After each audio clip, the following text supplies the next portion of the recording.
All right, so what we got here is a way that you can make a little overhead filming thing.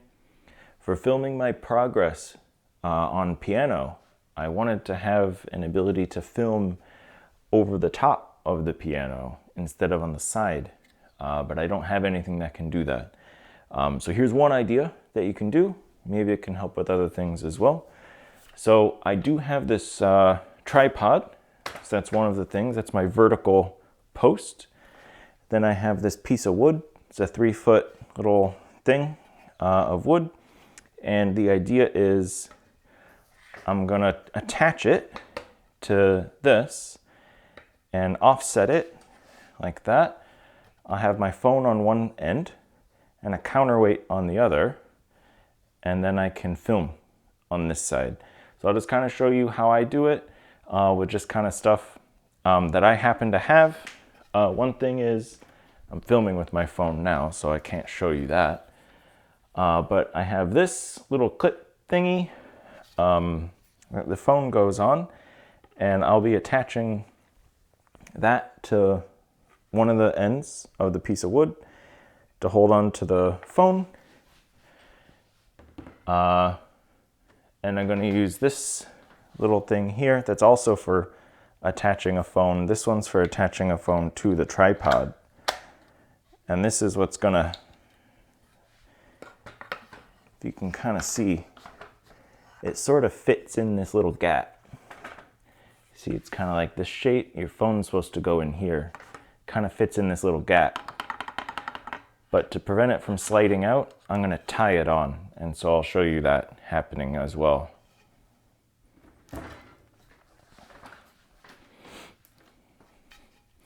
The first thing you want to do, of course, is figure out exactly where you need to have your filming at. So that way you can get whatever length of piece you need.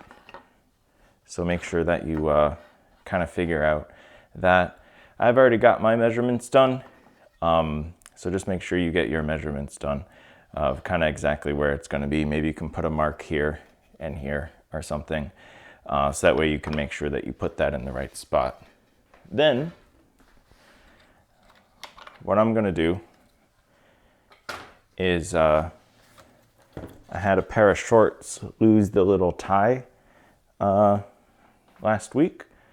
And I'm going to use that to tie my little wooden rod onto this. So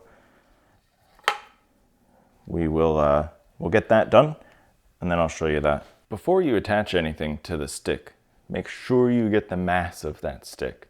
So I have a food scale, and that's what I measured it with, but use whatever you have to get the mass of that stick. It's really important that you get that. Okay, so remember we'd already gotten the mass of the stick before we tied this on. So I tied this on. I used a square lashing knot from animatedknots.com. It's a great website for knots stuff. This isn't sponsored by them. No one's gonna give me money for showing you this nonsense. Okay, so then the next thing you wanna do after you get that on there is you're gonna wanna get the mass of this and your camera both together. So everything that's gonna go on that end. So you have this.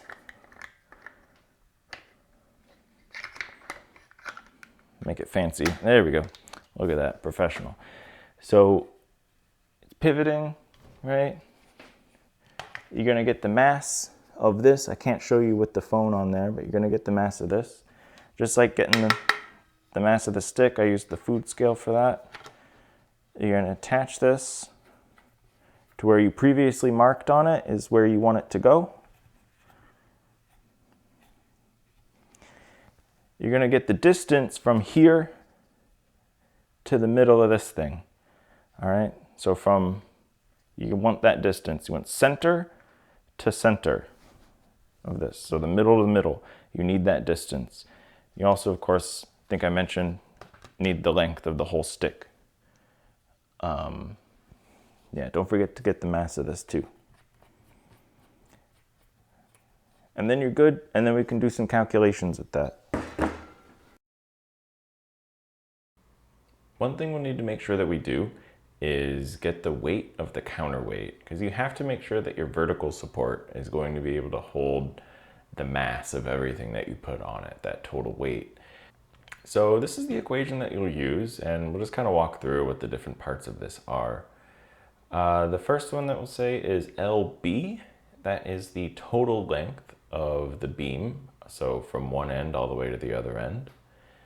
LBP, I'm calling it LBP, is the length of the beam from your pivot point, where your vertical support is, to the end where the phone is. So it's going to be the whole length of that beam then, and you can kind of see it there in green what I'm talking about. Then you have RP is the length from the pivot to where the phone is. In this example, it's a phone. RW is the opposite side. So now we're measuring from where the pivot is to where the counterweight is. And then MW is the mass of the counterweight. That's what we want to solve for. And MP is the mass of the phone. MB is the mass of the beam itself. So those are the different quantities that you're going to need to make sure that you get. For a counterweight, I just used some bottles of water. So each one of these bottles of water is 500 milliliters, which of course means it's 500 grams each. About that anyway. Okay, so I have a different camera going, so it looks a little bit weird. I have my phone on there now and thing. I have my counterweight, which is 7 bottles of water, about 3,500 grams. I have that here. You can see it's pretty wobbly. Gonna pop that on there and make sure it stays. Slide it over a bit, and there you go. See, that's pretty good. Nice and stable on that end. And yeah, the only thing is with the tripod legs, see that the bottles are kind of on there, so you may want to like rotate this a bit. Kind of rotate it out of the way, then it won't be an issue. You can do that with this. If you use some other kind of thing, you won't really have that problem. But you'll probably need to adjust the specific location of your counterweight just a little bit. You know, there's the bag here, there's the fact that measurements might be a little bit off, either by mass or by distance or whatever. But as long as the counterweight's not as permanently fixed as this or here, then you'll be able to do that pretty easily. So try to pick something that can slide a little bit, so that way you can pick it out real well.